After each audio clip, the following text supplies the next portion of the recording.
अस्सलाम वालेकुम। आज हम आईटी स्किल से रिलेटेड अपना टॉपिक स्टार्ट करेंगे। इसके लिए जो हम बुक फॉलो कर रहे हैं वो है कंप्यूटर फंडामेंटल्स पी के सीना के नाम से। और आज का हमारा जो टॉपिक है वो है इंट्रोडक्शन टू कंप्यूटर्स।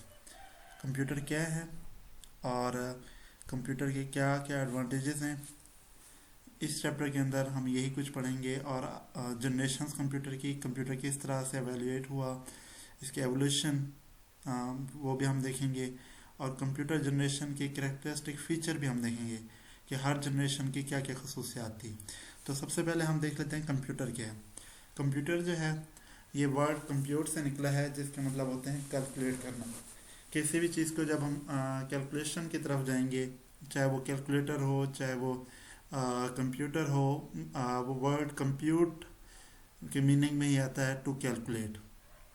तो कंप्यूटर भी एक ऐसा डिवाइस है जो मुख्तलिफ मैथमेटिकल और साइंटिफिक प्रॉब्लम्स को कैलकुलेट करता है या सॉल्व करता है। कंप्यूट करना, टू कैलकुलेट करना या टू सॉल्व करना।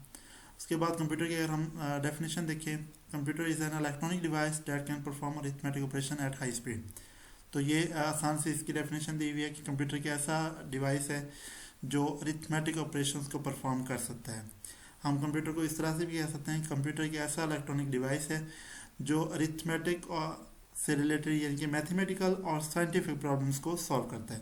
Computer is an electronic device which can solve mathematical and scientific problems. ये भी हम डेफिनेशन इसकी कर सकते हैं।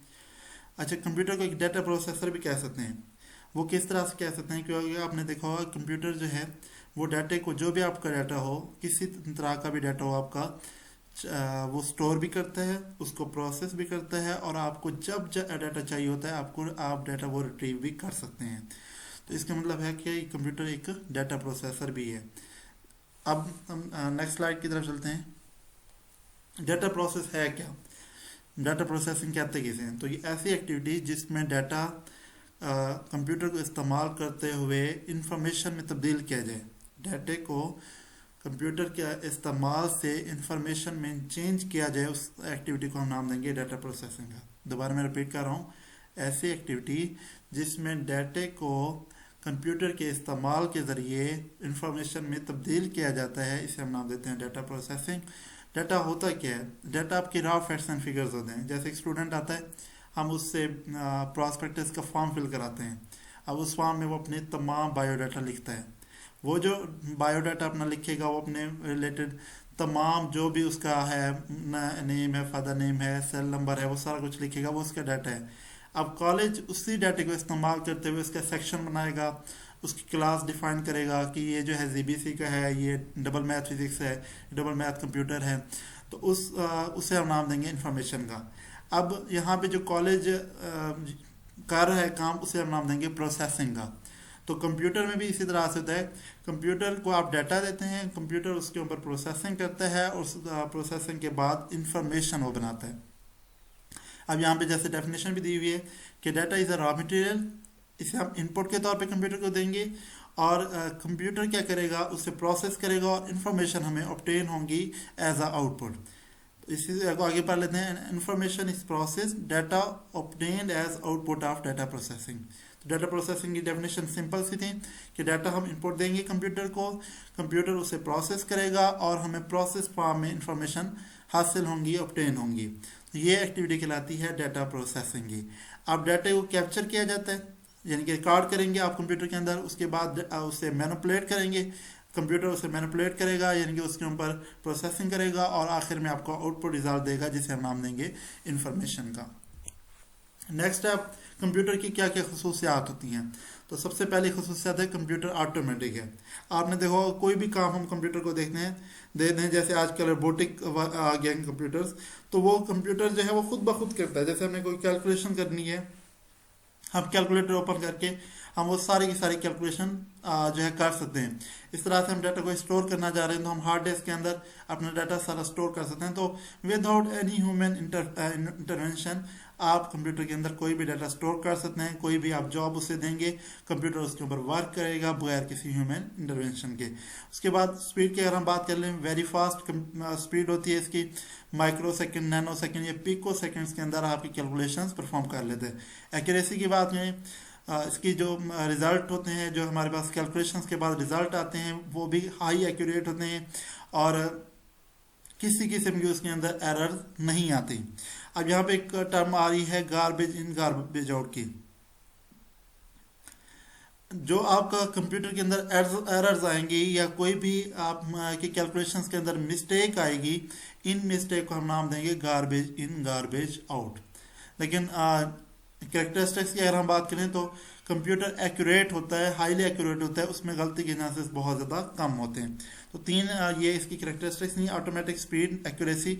नेक्स्ट स्लाइड में हमारे पास है इसकी कैरेक्टरिस्टिक नंबर 4 आ रही है, डिलीजेंस। डिलीजेंस की अगर हम बात करें तो कंप्यूटर थकता नहीं है। कंप्यूटर कभी ये नहीं कहेगा कि अब मैं थक गया, मुझे बंद कर दो। कंप्यूटर आराम से अपना वर्क करता रहेगा विदाउट एनी, हम कह सकते हैं कि किसी किस्म का रेस्ट के बगैर वो काम करेगा, वो थकेगा नहीं, वो उसकी कंसंट्रेशन चेंज नहीं होगी। ऐसा नहीं होगा कि वो ज़्यादा काम करने वजह से उसकी कंसंट्रेशन तब्दील हो जाए और वो जो है अपने वर्क पे कंसंट्रेट ना कर सके, ऐसा बिल्कुल भी नहीं होगा। उसके बाद वर्सटैलिटी की बात कर लें तो कंप्यूटर एक वर्सटाइल मशीन है। आप एक ही वक्त में कई सारे प्रोग्राम्स ओपन कर लेते हैं, आप सॉन्ग्स भी प्ले कर लेते हैं, आप ब्राउज़र भी ओपन कर लेते हैं, उस पर फेसबुक भी चला लेते हैं, आप साथ साथ एडिटिंग भी कर रहे होते हैं। तो वर्सटाइल मशीन है कंप्यूटर, आपके साथ मल्टीपल वर्क आप एक ही टाइम में कर सकते हैं। उसके बाद इसकी जो सबसे अहम खासियत है वो है पावर ऑफ रिमेम्बरिंग। ये आपकी इंफॉर्मेशन को स्टोर कर लेता है। आप अपनी स्टोरेज डिवाइस हार्ड डिस्क के अंदर जितना भी डाटा रखें तो वो डाटा वैसे को वैसा पड़ा रहेगा। ये नहीं होगा कंप्यूटर उस डाटे को भूल जाए और वो डाटा आपका लॉस्ट हो जाए। इसे हम नाम देंगे पावर ऑफ रिमेम्बरिंग। उसके बाद नो आईक्यू। अब अगर हम कंप्यूटर की बात करें तो इसका अपना कोई आईक्यू नहीं होता। इसे जितना भी मतलब इसकी कोई खुद से इंटेलिजेंस लेवल नहीं होता इसका।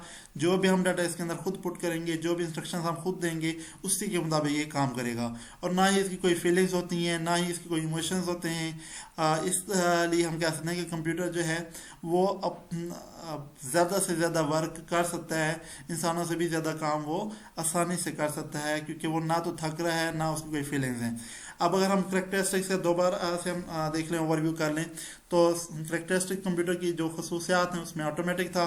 उसके बाद हमने देखा कि स्पीड है इसकी, एक्यूरेसी है, डिलीजेंसी है, वर्सटैलिटी है, power of remembering, no IQ और नो फीलिंग्स। उसके बाद कंप्यूटर की एवोल्यूशन कहाँ से हुई?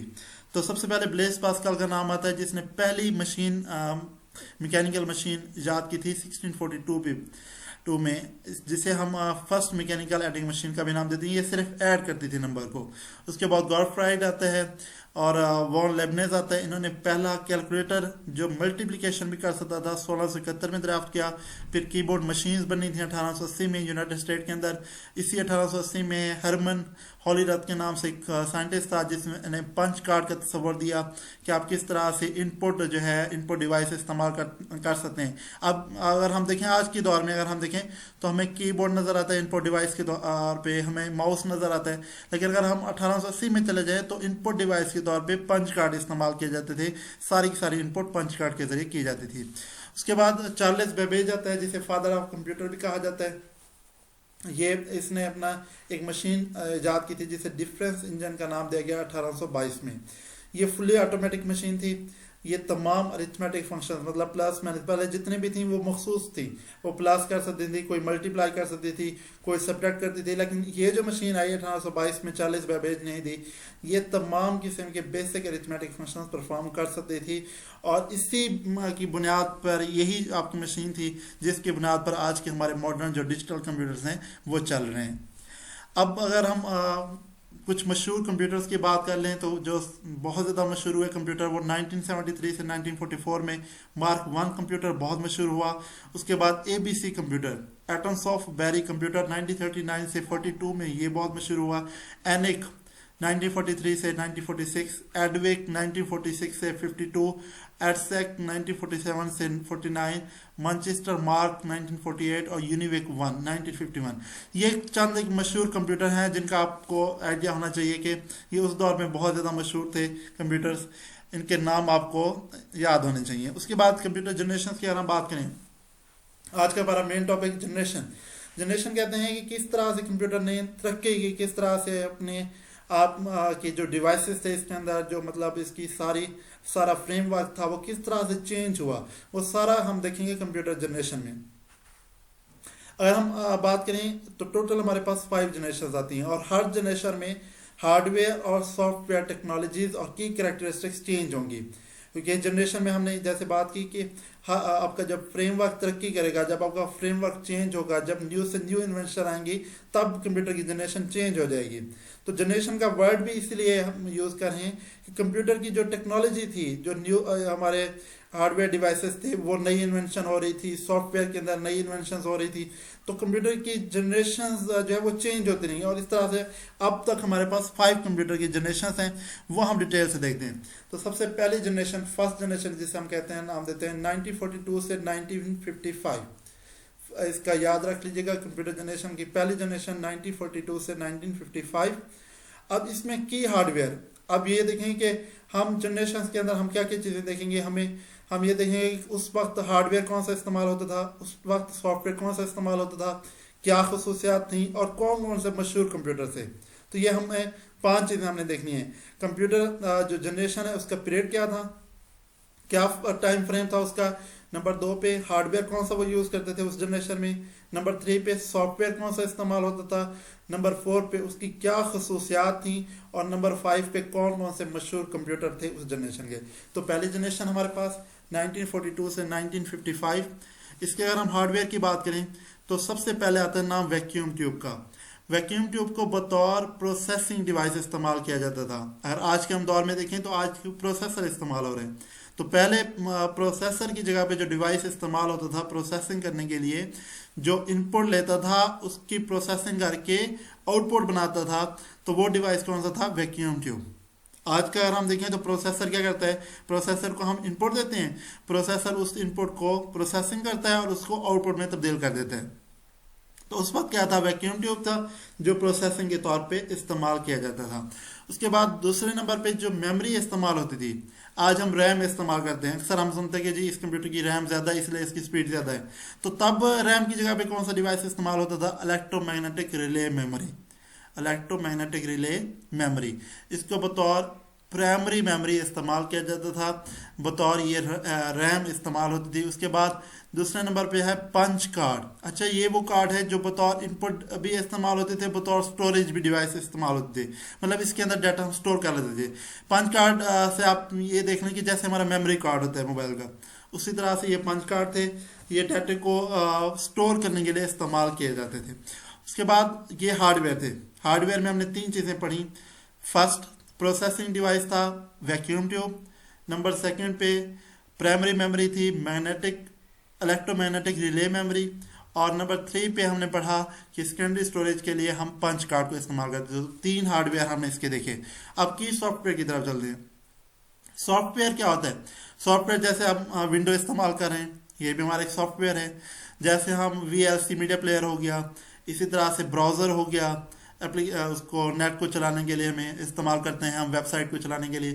तो कि सॉफ्टवेयर क्या थे और कौन कौन सी लैंग्वेजेस उस टाइम इस्तेमाल होती थी। तो सबसे पहले लैंग्वेजेस को हम देख लेते हैं कि सॉफ्टवेयर में तो लैंग्वेजेस जो उस वक्त इस्तेमाल होती थी वो सिर्फ 2 ही इस्तेमाल होती थी फर्स्ट जनरेशन में, machine and assembly language. 2 languages थी, मशीन और असेंबली लैंग्वेज। अब मशीन लैंग्वेज आप लोगों को चाहिए कि मशीन लैंग्वेज क्या है, तो मशीन लैंग्वेज जो 0 और 1 पे काम करे, जो ऑन ऑफ पे काम करे, जो मशीन की अपनी लैंग्वेज होती है, मतलब जिसे हम कह सकते हैं कि कंप्यूटर चल रहा है तो ऑन है, बंद है तो ऑफ है, इस तरह की जो लैंग्वेज होगी ये मशीन लैंग्वेज। असेंबली लैंग्वेज ये छोटे छोटे एक हम इसे नाम देते हैं कंप्यूटर में निमोनिक्स का। निमोनिक्स कहते हैं कि जो शॉर्ट कोड्स के ऊपर मुश्तमिल हो। जैसे हमने ऐड करना तो ADD ऐड, ये लिख दिया, एडिशन की जगह पे ADD। इस तरह से सब्ट्रैक्शन करनी है तो SUB लिख दिया हमने। तो छोटे छोटे कोड बना लिए, इसे हम नाम देंगे निमोनिक्स का। तो ये 2 लैंग्वेजेस इस्तेमाल होती थी, मशीन एंड असेंबली लैंग्वेज। उसके बाद तीसरे अगर हम बात करें उसकी पंच कार्ड के हवाले से, तो एक सॉफ्टवेयर इस्तेमाल होता था जिसे स्टोर प्रोग्राम कंसेप्ट कहा जाता था।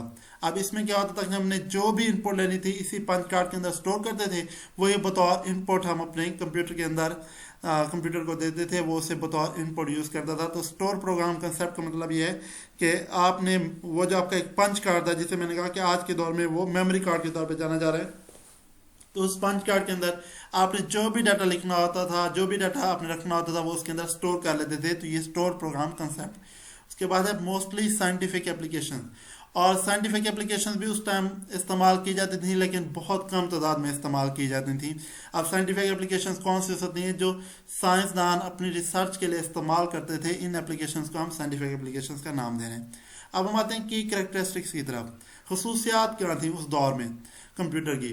अब खसूसियात की बात करें तो सबसे पहली जो खसूसियात कह दें, उसका ड्रॉबैक कह दें, उसकी लिमिटेशन कह दें, बल्कि इन साइज में बहुत बड़े थे, हाईली अनरिलायबल, और रिलायबल नहीं थे। हम ये नहीं कह सकते थे कि बहुत ज़्यादा रिलायबल हों, उनकी कैलकुलेशन एक्यूरेट हों, वो नहीं थी। तीसरे नंबर पे लिमिटेड कमर्शियल यूज़, इनका इस्तेमाल बहुत कम था क्योंकि ये तो साइज में बहुत बड़े थे और कॉस्टली थे।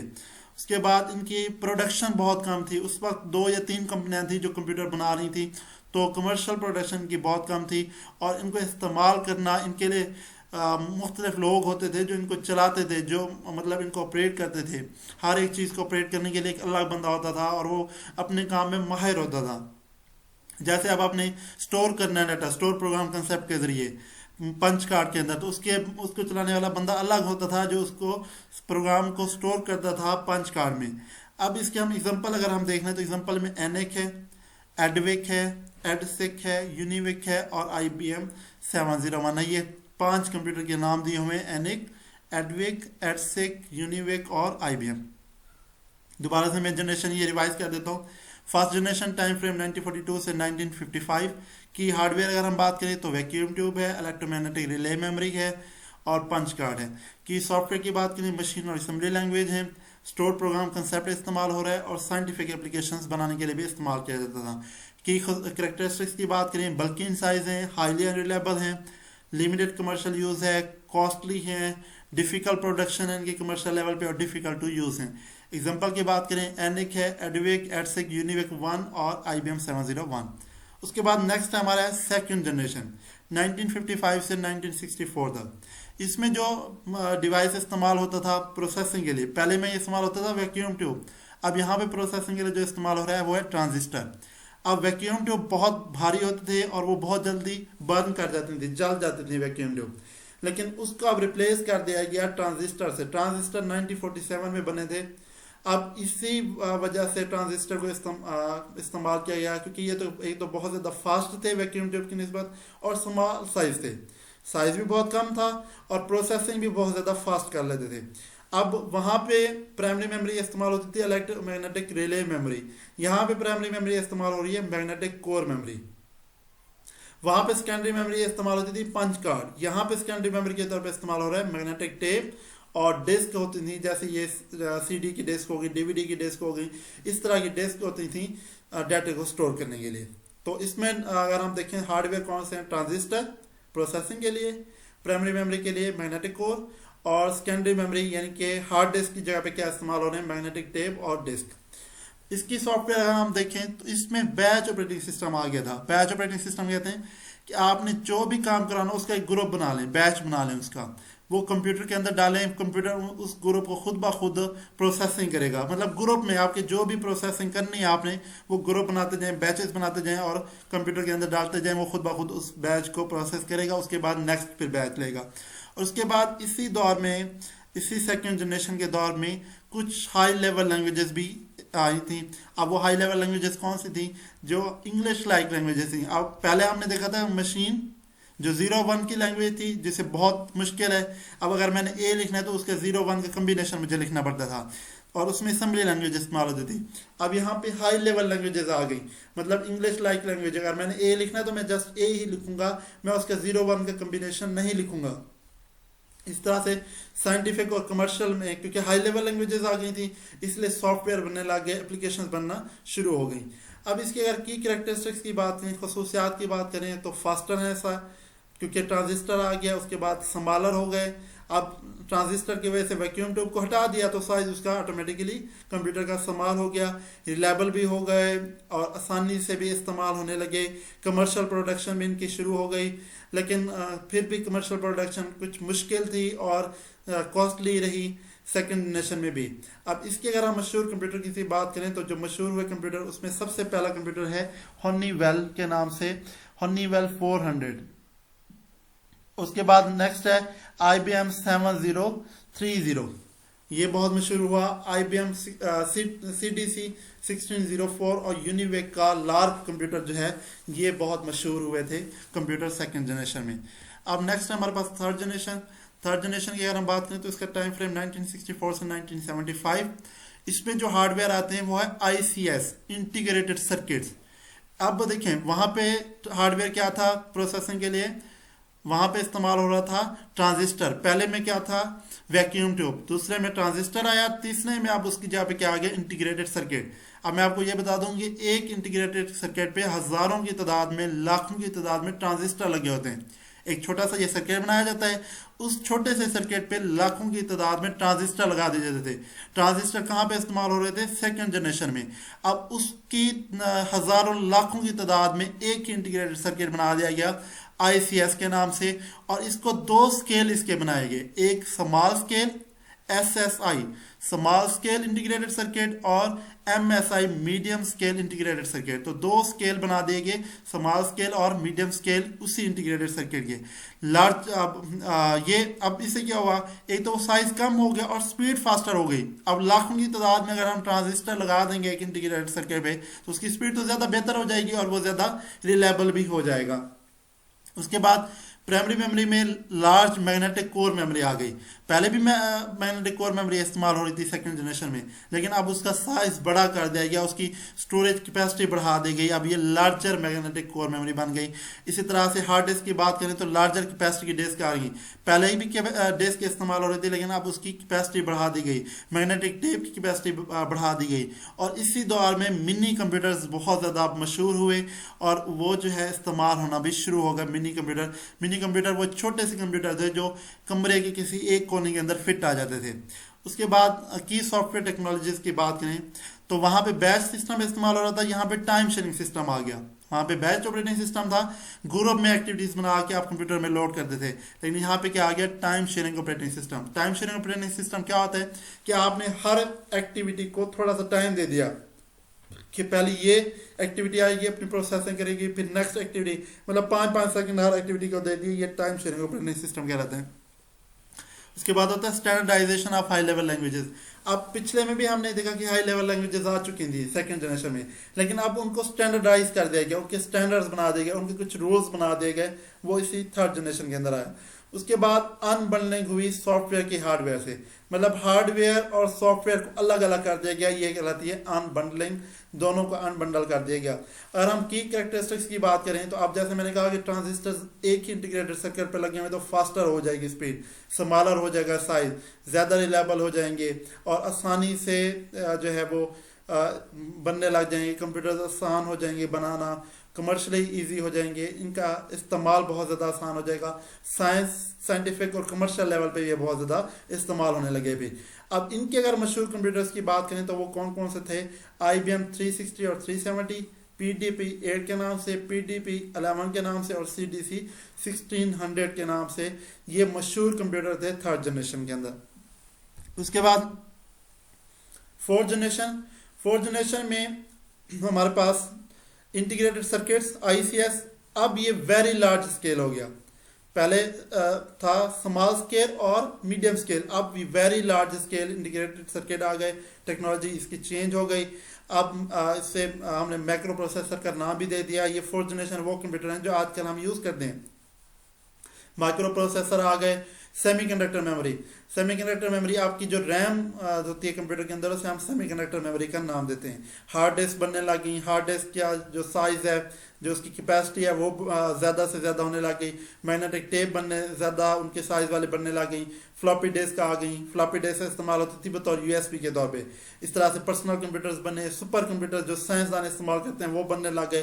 तो ये जो है ना पर्सनल कंप्यूटर्स पर्सनल हो गए, ये सुपर कंप्यूटर्स।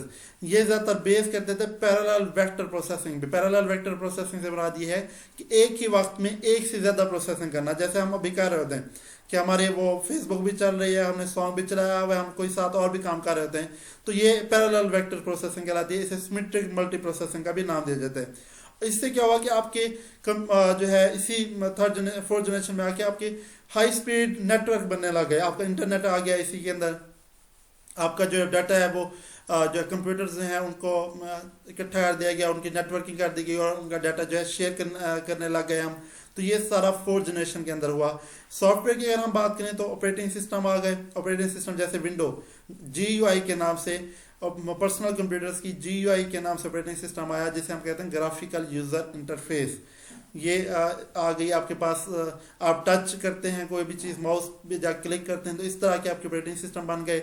आपकी मल्टी प्रोसेसिंग आसान हो गई, मतलब आप एक ही वक्त में एक से ज़्यादा प्रोग्राम कर रहते हैं। यूनिक्स ऑपरेटिंग सिस्टम आ गया। ये ऑपरेटिंग सिस्टम है, जैसे विंडो एक ऑपरेटिंग सिस्टम है, इस तरह से यूनिक्स भी एक ऑपरेटिंग सिस्टम है, जिसे C लैंग्वेज को इस्तेमाल करते हुए, C कंप्यूटर की लैंग्वेज है जिसे हम इस्तेमाल करते हुए यूनिक्स जो है ऑपरेटिंग सिस्टम बनाते हैं। इस तरह से ऑब्जेक्ट ओरिएंटेड डिज़ाइन और प्रोग्रामिंग होना शुरू हो गई।